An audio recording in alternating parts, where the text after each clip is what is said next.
In this video, we're going to look at the relationship between white light and color by recreating a portion of Newton's prism experiment as presented in a letter to the Royal Society in 1671. But first, a little bit of background.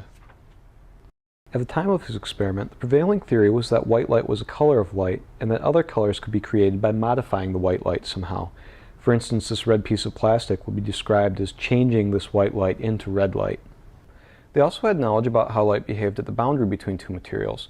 For instance, at a planar boundary, they knew that the ratio of the sine of the angle on each side of the boundary was fixed for a given set of materials.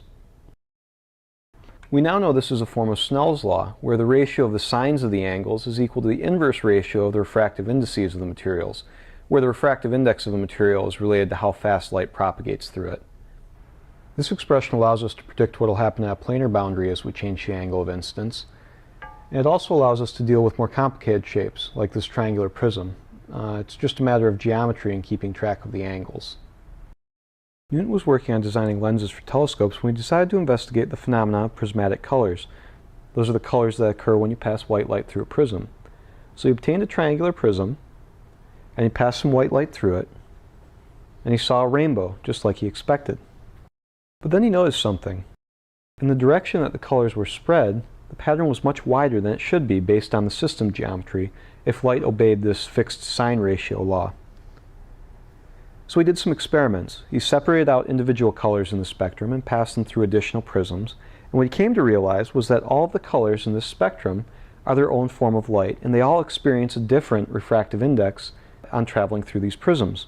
So this led him to the conclusion that the white light entering the prism wasn't really white, it was a combination of all these different colors, and that all the prism was doing was separating them in an angle by this varying refractive index. This is an interesting conclusion, but it doesn't really prove what's happening because we're still relying on this prism to make these colors. So what we really need is an experiment where we can form these colors from white light without a prism, and at the end of his paper, Newton suggests just such an experiment.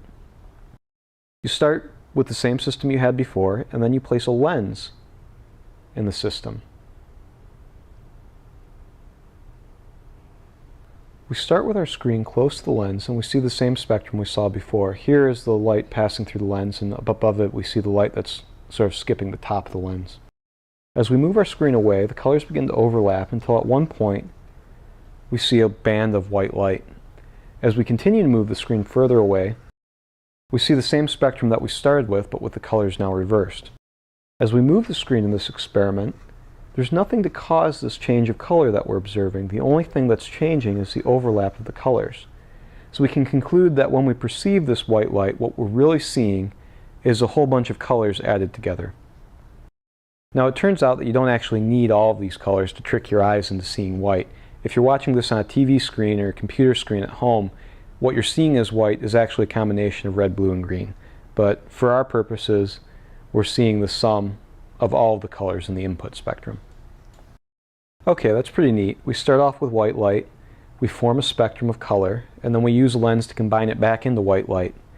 But it only really combines it into white light at one spot. If we go further away from the lens and closer to the lens, it's still clearly a spectrum. So is there a way to combine this white light so that we get a beam of white light sort of like we had at the input? It turns out the answer is yes, but it's a little bit more complicated than you would expect. So a lot of books draw this system where we start with our original prism and we put a second one in, something like this. And to our eyes this looks like it's working, but it's not really. All that's really happening is the light hasn't had enough time to spread. So it looks like it's white, but if you had a very sensitive instrument you'd be able to tell that there's a change in color across this. And you can see it more clearly by eye if we place this prism further down. Over here, it's clear that there's a change in color across the width of the beam. If you really want to make a beam of white light from this colored spectrum, you can follow the method outlined in Newton's optics. This comes from his last experiment in book 1. You start with a prism that we had before. Then you add a lens to the system, and you want this length to be roughly twice the focal length of the lens. At some distance away from the lens, we'll put another prism, and this distance again should be roughly twice the focal length. And we adjust the prism, and what we see is a reasonable approximation of white light. Now you really should build this system with a much larger focal length lens, and should build a much wider system to get a really good separation between these colors here and a very clear white beam at the output. But for this video, this will work. Thank you for watching. I hope you found this material interesting. If you'd like to learn more about Newton's optics experiments, I'd recommend two resources online. One is the Project Gutenberg, where you can find a copy of Newton's book, Optics, and the other is the Newton Project, where you can find a copy of most of Newton's papers.